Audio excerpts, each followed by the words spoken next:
Multiply rational numbers. Multiplying fractions, you multiply the numerators and then multiply the denominators. That's all you do.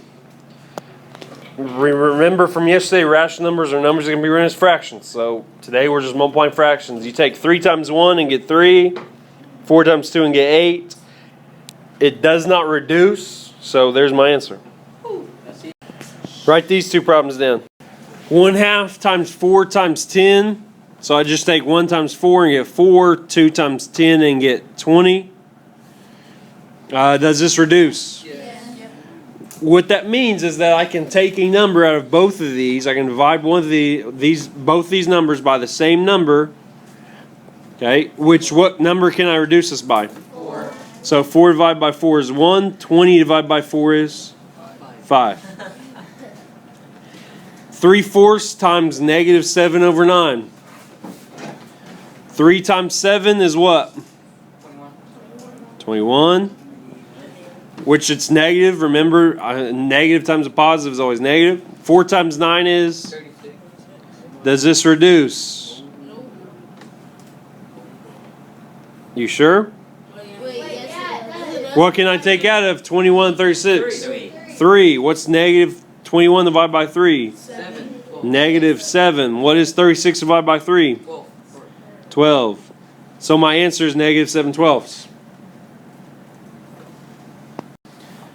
Alright, write this number down. You have mixed numbers. You cannot multiply them like this. The first thing you got to do is you got to change the mixed number to a what? Improper fraction. So I take 2 times 3 plus 1, 7/3. 2 times 7 plus 5 is 19. Now can I multiply? Yes. So I take 19 times 7, 133. which is 133. Take 3 times 7, get 21. Now I reduce it to a mixed number by taking 133 divided by 21. How many times does 21 go into 13? 0. How many times do you think 21 goes into 133? 2, 3. Let's try 6. Let's try 6. That gives you 126. Take 7 out of that. There's 7 left over, so 7 over 21. Can I reduce 7 over 21? Yes. To what?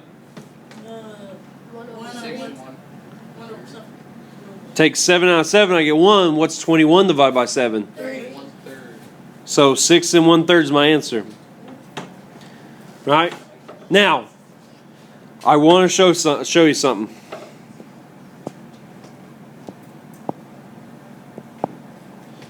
Here's a shortcut.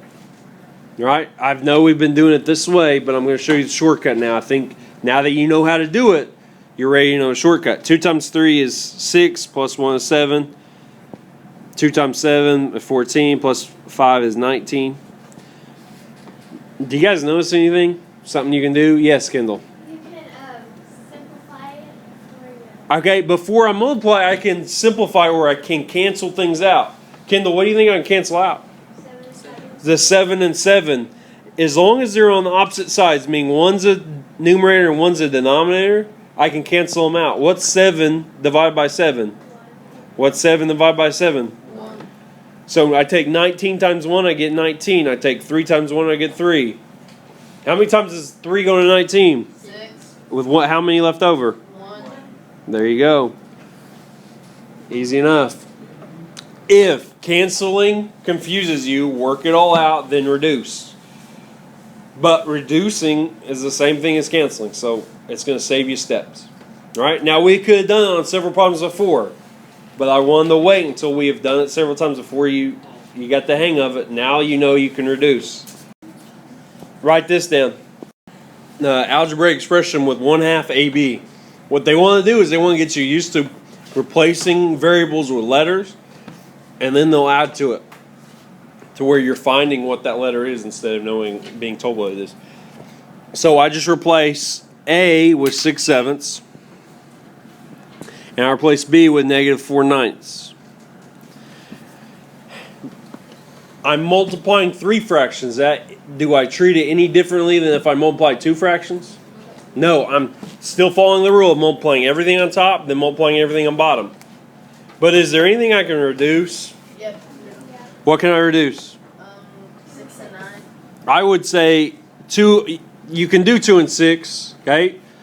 Yeah, let's do 2 and 6. 2 divided by 2 is. So 6 divided by 2 is 3. Anything else I can reduce? 3 and 9. 3 divided by 3 is 1. 9 divided by 3 is. Is there anything else I can reduce? So I take 1 times negative 4. I get negative 4. 7 times 3 is. Does that reduce? No. There's my answer. All right, you're going to see word problems like this. It says the first drop on a roller coaster drops 255 feet. The first drop on a different roller coaster is 11/20ths as high. Find the height of the drop. So what I'm going to do is I'm just going to multiply. We're working on multiplying fractions, so that's what we're going to do. We're going to take 255, and I'm going to make it a fraction. How do I make 255 a fraction? Kurt? I write it over 1. Then I times by my fraction of 11/20ths. Is there anything I can reduce? No. Yes. Okay, if I see a 5 and I see a 0, what do you think I can take out of those two? A 5. So 20 divided by 5 is 255 divided by 5 is, anyone know? 51. Now I can't reduce anything else, so I take 51 times 11 and I divide that by 4. So I'm going to work on a calculator, save us some time, but you'll have to work it out on your homework. 51 times 11 is 561. I divide that by 4. I get 140 and 1/4. And there's my answer. All right, there's your homework.